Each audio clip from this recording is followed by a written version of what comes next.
ইতিমধ্যে বন্ধুসকল আপোনালোকে সকলোৱে জানে মানস চলিহাক ক্ৰাইম ব্ৰাঞ্চৰ কবলত ৰখা হৈছে পশ্চিম বংগত এৰেষ্ট কৰি পেলাই বৰ্তমান গুৱাহাটীলৈ লৈ অনা হৈছে মানস চলিহাৰ বৰ্তমান বহুতো কুকৃতি বহুতো কুকৰ্ম ফাদিল হৈ পৰিছে বহুতো ৰহস্য উদ্ঘাটন হৈ পৰিছে বন্ধুসকল সেই মানস চলিহাই বাল্যকালৰ পৰাই কুকৰ্মৰ লগত জড়িত আছিল মানস চলিহাৰ বাল্যকালৰ কুকৰ্মৰ সম্বন্ধে এজন মানুহে ভাষ্য প্ৰদান কৰিছে বন্ধুসকল প্ৰথমতে সেই ভাষ্যটো আমি শুনি লওঁ আহক মানস চলিহাৰ আজিৰ পৰা সৰু শৈশৱ অৱস্থাৰ যদি আপুনি ইতিহাস চাই তেনেহ'লে যথেষ্ট দুখজনক আৰু যথেষ্ট ভয়ংকৰ তেখেত এগৰাকী ঠগ প্ৰবঞ্চক আৰু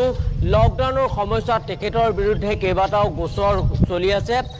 দিছপুৰ আৰক্ষী থানাটো ইতিমধ্যে আপুনি সেই কথা কৈছে দিছপুৰ আৰক্ষী থানাত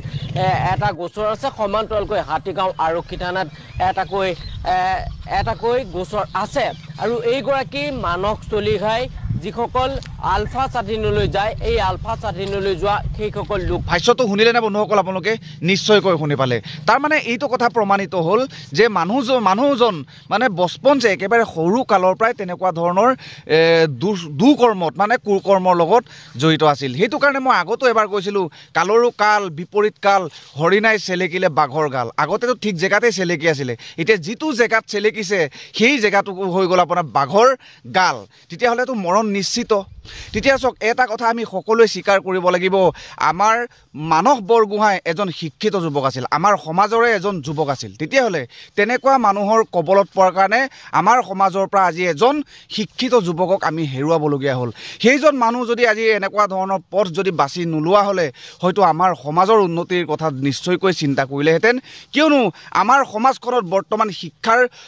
শিক্ষিত মানুহৰ সংখ্যা যথেষ্ট আছে কিন্তু সমাজখনৰ উন্নতিৰ কাৰণে চিন্তা কৰা মানুহৰ সংখ্যা বহুত কম হৈ আছিল গতিকে তেনেকুৱা এজন শিক্ষিত যুৱকক মানস বৰগোহাঁইৰ দৰে এজন শিক্ষিত যুৱকক আমি সঁচাকৈ মিছ কৰিছোঁ এতিয়া বন্ধুসকল আটাইতকৈ ডাঙৰ কথাটো হৈ গ'ল মানস চলিহাক এতিয়া আদালতত হাজিৰ কৰোৱা হ'ব আদালতত হাজিৰ কৰোৱাৰ পাছত ৰহস্যবোৰ ফাদিল হ'বনে বৰ্তমান সময়ত আলফা স্বাধীনৰ কবলত থকা আলফা স্বাধীনে গ্ৰেপ্তাৰ কৰি ৰখা গুপ্তচৰ বুলি সন্দেহ কৰি গ্ৰেপ্তাৰ কৰি ৰখা মানস বৰগোহাঁইৰ মুখৰ পৰা বাৰে বাৰে উচ্চাৰিত হৈ থকা মানস চলিহা নামৰ এই মানুহজনৰ যিবোৰ কুকৰ্ম এই কুকৰ্মবোৰ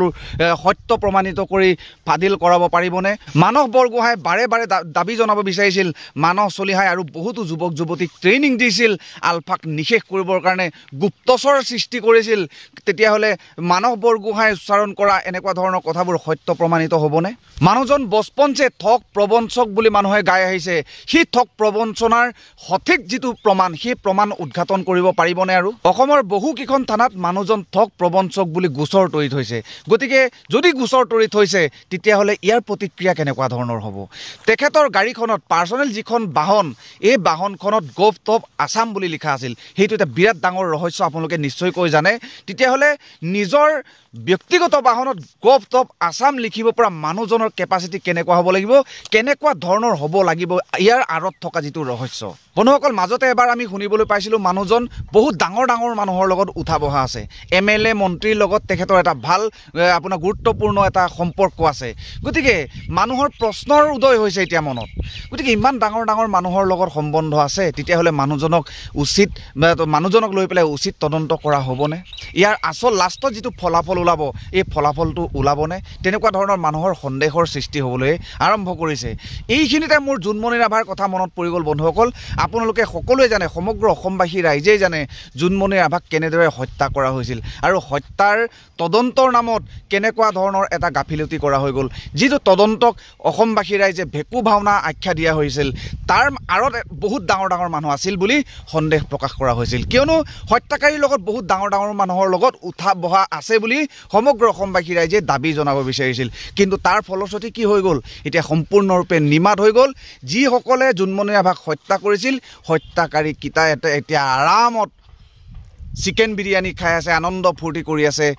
একোৱেই নাই হোৱা এতিয়া সম্পূৰ্ণৰূপে নিস্তব্ধ হৈ গ'ল ঠিক তেনেকুৱা ধৰণৰ হ'ব নেকি এনেকুৱা ধৰণৰ প্ৰশ্ন মানুহৰ মনত বৰ্তমান সৃষ্টি নোহোৱা নহয় কিয়নো এইজনৰো একে অৱস্থা বেকগ্ৰাউণ্ডত বৰ ডাঙৰ মানুহ থকাৰ সন্দেহ প্ৰকাশ কৰা হৈছে